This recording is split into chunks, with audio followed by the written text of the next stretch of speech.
everyone? It's me again, coming from the LR.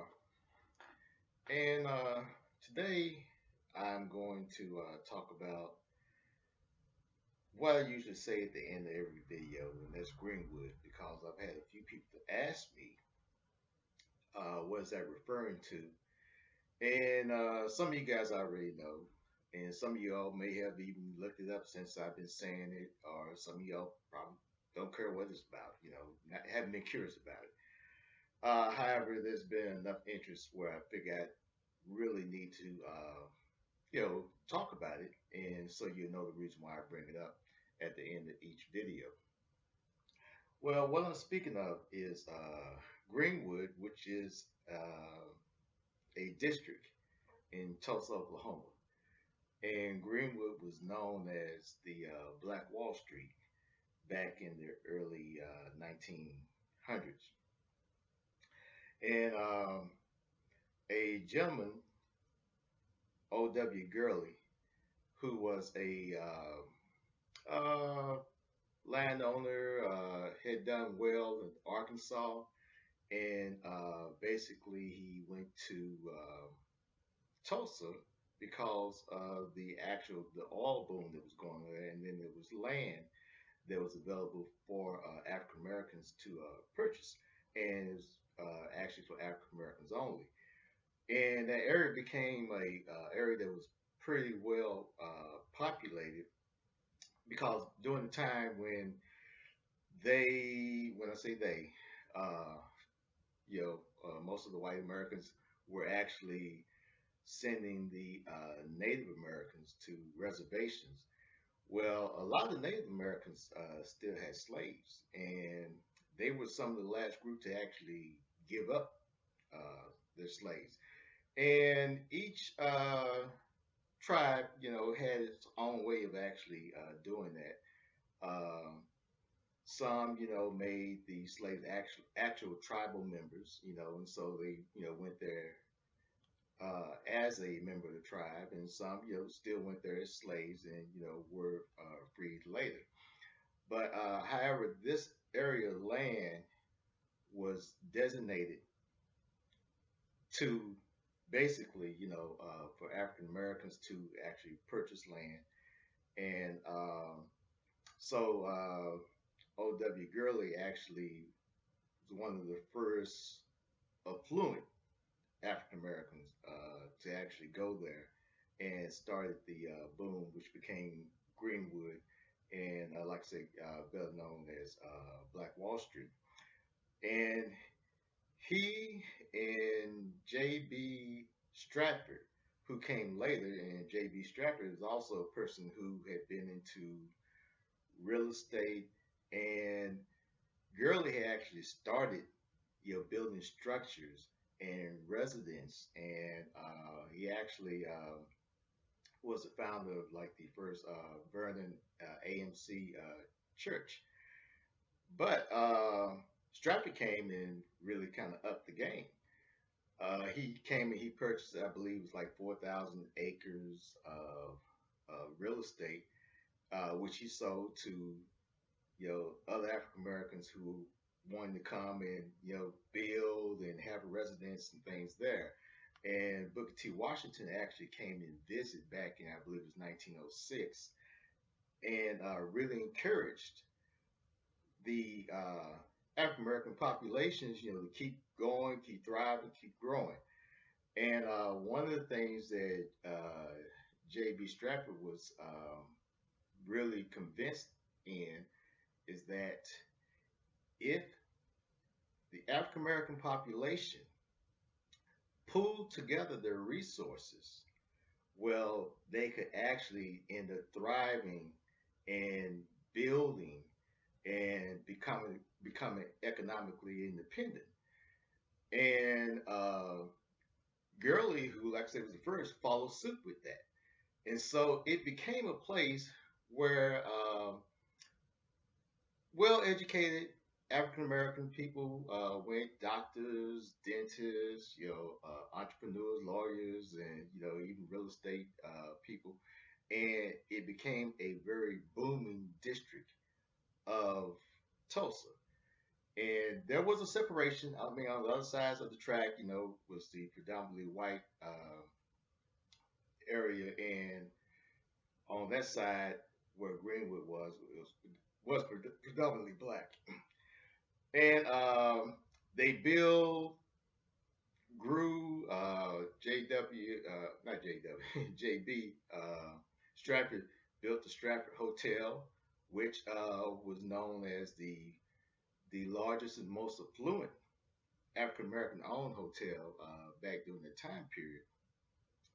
And the strategy in pulling together really and truly took on and it worked because from Mississippi to Kansas, all over the South, they started going to Greenwood because it was an opportunity for them to have the certain amenities that whites had, but without uh, having to worry about being in danger because this was during the Jim Crow era, which is really saying a lot in terms of what they accomplished during this era because this particular land was one of the few places where blacks could actually purchase land, and you couldn't do that everywhere.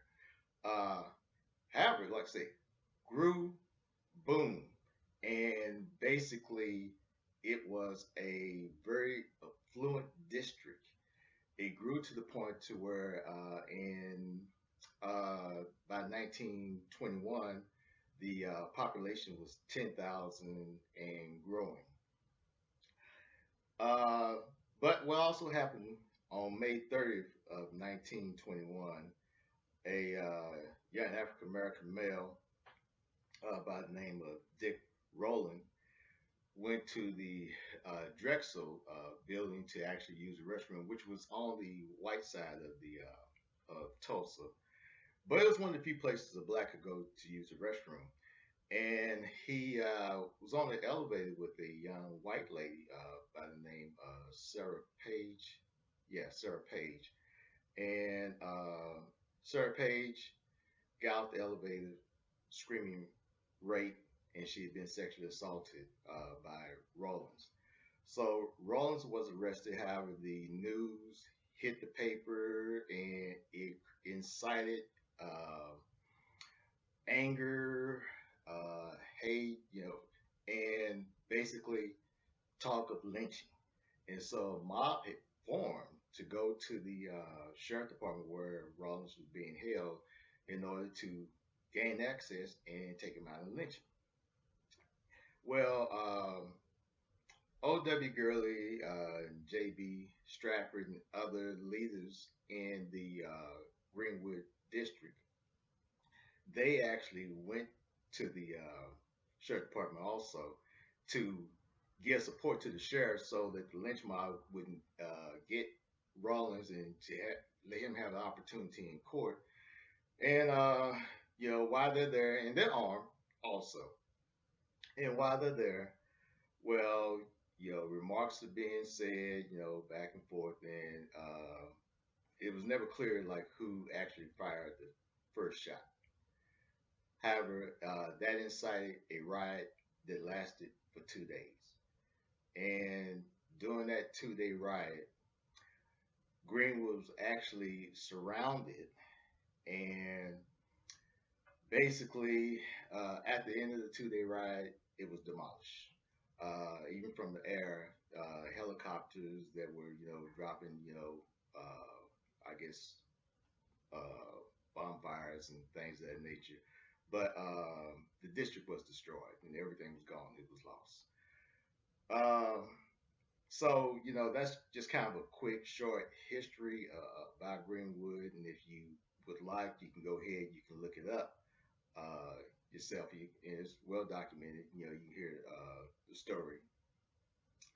Now, I bring it up because of what they were able to accomplish.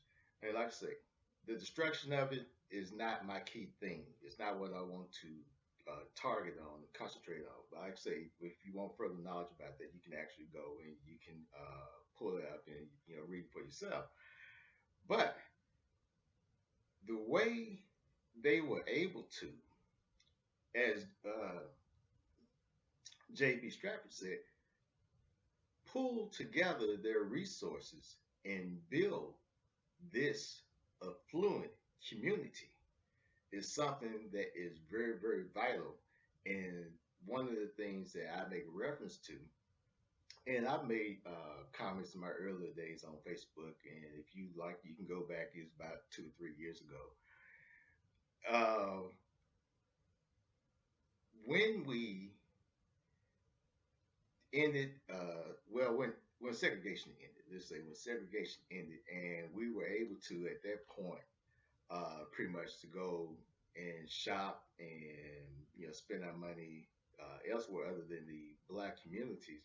Well, then that became like the death of the black community, and also unlike in Greenwood, and granted, that was during the time of segregation, so it made it easy for them to actually make the choice to stay. But because of that choice, they were able to build something that has not been done since then. And since segregation, then the mindset of actually going to black areas, black communities, black businesses, and actually contributing to that, that has been something long gone in the past.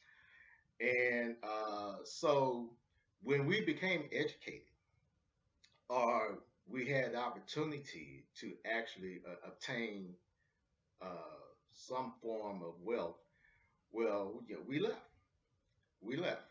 And when we left, well, the black community, the black owned businesses died because the educated, the ones who had obtained, certain, like amount of salaries that afforded them the opportunity rather, to actually go elsewhere. Well, that's what they did because one of the things that you see some, especially among athletes, but you hear a lot of times, get out. You got the opportunity to get out, and I saw a way out. So basically, that is the mindset. You become you're in a position to where you actually are obtaining, so much in terms of money and wealth. Well, then, the thing is, to get out. So as that happened, we got out. Then what was left?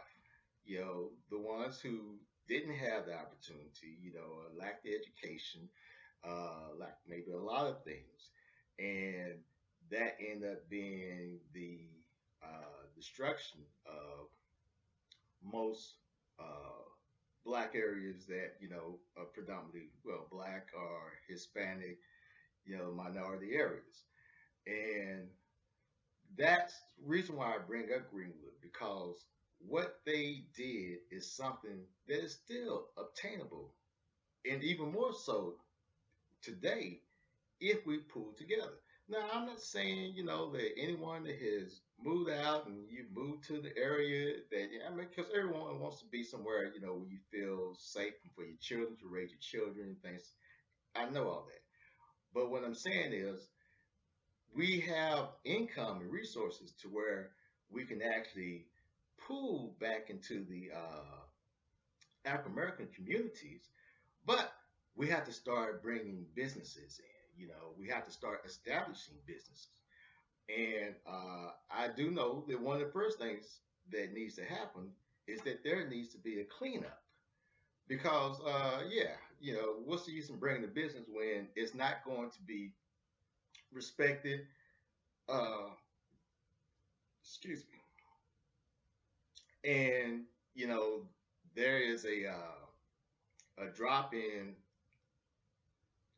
excuse me, my little condition, property value and things like that. So yes, things need to be addressed, and that's one of the things that I really and truly want to do because we have to start actually addressing those high risk areas, and I mean by really and truly doing something with the young kids before we let the street race. And I'm speaking of kids in grade school. I mean, you have to go that early because that's when it begins. Rather than letting the street raise them and them building up layers and layers and layers of whatever resentment, hate, lack of respect, or whatever the situation may be, we have to actually intervene prior to the street actually getting them to that point, to where there's so many scars and layers that we're trying to, peel back. And by the time the teenagers, most of the damage is done. So we have to have community, and we have to have resources. We have to really and truly be active. A lot of the kids basically are not being raised by the parents, and if they are being raised by a parent, they're being raised by a single parent. But a lot are being raised by grandparents, and have really and truly lacked the structure and everything that they need in their lives. And so, I mean, someone has to do it. It has to be addressed. We can no longer, continue just to put on a band aid of a wound that's still open and continues to pour out uh, these type delinquent and unscrupulous behaviors. So that has to be addressed.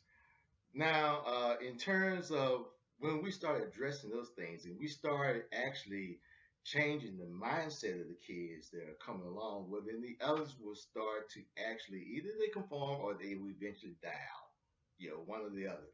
But once it's addressed, then we have to be vigilant in our efforts in doing so. And that's one of the things that I want to do. It's one of the things I want to accomplish. And believe me, a lot of the resources that I plan to actually generate from this novel, I plan to actually put back into those type of community resources and to really and truly start addressing kids at a very young, early age. Because no child grows up and is born, no child is born like a criminal or with deviant behavior. That's something that's learned, and we need to start getting to them before that actually happens. And then once we get to that point that we start building, in terms of the black communities, I know some of us, we're proud if we say, well, they thought this was going to happen, the neighborhood was going to go down, they said, but it didn't. Things are still good. It has been maintained. Okay, maintenance is fine, but maintenance is not growth. You have to grow. The world is ever changing, ever developing, evolving, and we have to grow with that. So it can't be that you just maintain. It's maintain and then build upon that, improve, always looking for the next best thing. So, you know, I was so, I guess, impressed with, what they were able to do in Greenwood. And that's the reason why I mentioned it at the end of each video, because I want us to have like that mindset. I want us to actually really realize what we are capable of doing. And I'm not just speaking of, like I say, African American, and I'm speaking of all the minorities, who live in those areas. I'm talking about the Hispanics, just any Asian or whomever it is that may be in the areas that really and truly needs to be addressed, because we can build, we can actually establish, we can have everything and every amenity that's in any other areas in town that we like to go to, that we like to flock to. Let's start making the situation to where, people are looking to come back and flock back. Because I can say this, that one of the things I have noticed is that there are a lot of development that's being done in some of the areas, but it's not by us. It's by people who are coming back to regain certain areas, and we need to really be looking at doing those things ourselves. We need to be innovative, and again, like I say, that's what I'm about, innovation. And so I've said a lot. I've pretty much told you all what my mindset is, the reason why I say that. And so now when you hear me say it, you know what I'm talking about. And let's continue to really think about pulling together and actually gaining our resources and building, like it was a fine example in Greenwood. So again, go to the website. Uh, hope that basically, you see something that you want to purchase, or you just purchase something. But that's all I want to say today. I appreciate your time, and again, as usual, Greenwood.